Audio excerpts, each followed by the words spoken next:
அதிகமாக மசாலா எதுவும் சேர்க்காம ரொம்ப ரொம்ப சிம்பிளாக செய்யக்கூடிய கொண்டக்கடலை வச்சு வெள்ளை குருமா எப்படி பண்ணுறதுன்னு பார்க்கலாம். இது ரொம்ப டேஸ்ட்டாக இருக்கும். டிஃபன் ஐட்டம் எல்லாத்துக்கும் ஃபஸ்ட் கிளாஸாக இருக்கும். எப்படி பண்ணுறதுன்னு பார்க்கலாம் வாங்க. அடுப்பில் குக்கர் வச்சுக்கலாம். குக்கர் நல்லா சூடானதுக்கப்புறமா ஒரு 2லேருந்து 3 டேபிள் ஸ்பூன் எண்ணெய் சூடானதுக்கப்புறமா ஒரு பிரியாணி இலை, ஒரு கிராம்பு, ஒரு ஏலக்காய், சின்ன துண்டு பட்டை இதெல்லாம் பொரிஞ்சதுக்கப்புறமா ஒரே ஒரு பெரிய வெங்காயம் இதை குட்டி குட்டியாக கட் பண்ணி வச்சுருக்கேன். இதை உள்ளே சேர்த்து நல்லா வதக்கிக்கலாம்.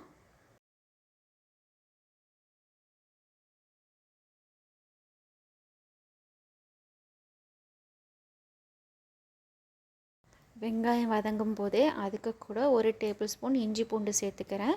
இஞ்சி பூண்டு சேர்த்து இதை நல்லா வதக்கி விட்டுக்கலாம். அதுக்கு கூடவே ஒரு கொத்து கருவேப்பிலையும் சேர்த்துக்கிறேன்.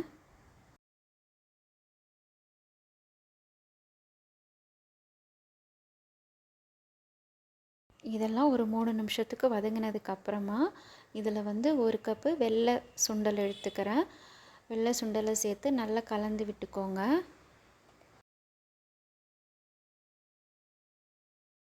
நல்லா கலந்ததுக்கப்புறமா நம்ம இதுக்கு ஒரு மசாலா அரைச்சிக்கலாம். மிக்ஸி ஜாரில் அரை மூடி தேங்காய், ஒரு 20 நிமிஷம் ஊற வச்ச ஒரு டேபிள் ஸ்பூன் கசகசா, அதுக்கப்புறமா 1/4 டீஸ்பூன் சோம்பு, 1/4 டீஸ்பூன் சீரகம், அதுக்கு கூடவே காரத்துக்கு ஏற்ற மாதிரி 2 பச்சை மிளகா. இந்த மிளகாய் வந்து கொஞ்சம் காரமாக தான் இருக்கும், அதனால் 2 சேர்த்துக்கிறேன். உங்களுக்கு காரம் பிடிக்கும்னா அடிஷ்னலாக சேர்த்துக்கோங்க. அதுக்கு கூடவே ஒரு 5லேருந்து 6 புதினா இலை இதெல்லாம் உள்ளே சேர்த்துட்டு நல்லா மையாக பேஸ்ட்டாக அரைச்சி நம்ம வந்து கடலை கூட சேர்த்துக்கலாம். சேர்த்துட்டு தேவையான அளவு தண்ணி சேர்த்துக்கோங்க. நான் இது வந்து கொஞ்சம் திக்காக கிரேவியாக தான் பண்ணுறேன். ஸோ அதுக்கேற்ற மாதிரி ஒரு 1லேருந்து 1.25 கப்பு தண்ணி சேர்த்துக்கிறேன். அதுக்கு கூடவே தேவையான அளவுக்கு உப்பு சேர்த்துட்டு இது வந்து ஒரு 2 கொதி வரட்டும். வந்ததுக்கப்புறமா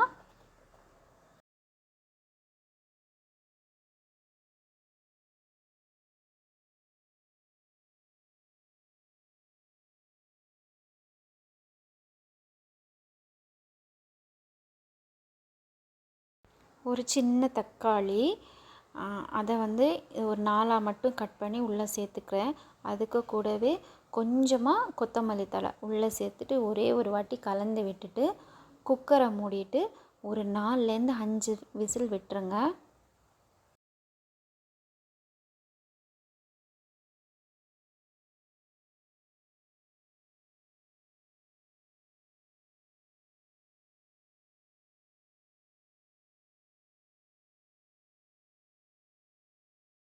விசில் எல்லாம் வந்ததுக்கப்புறமா அடுப்பை ஆஃப் பண்ணிவிட்டு ஒரு 20 நிமிஷம் இதோட ப்ரெஷர் அடங்கட்டும்.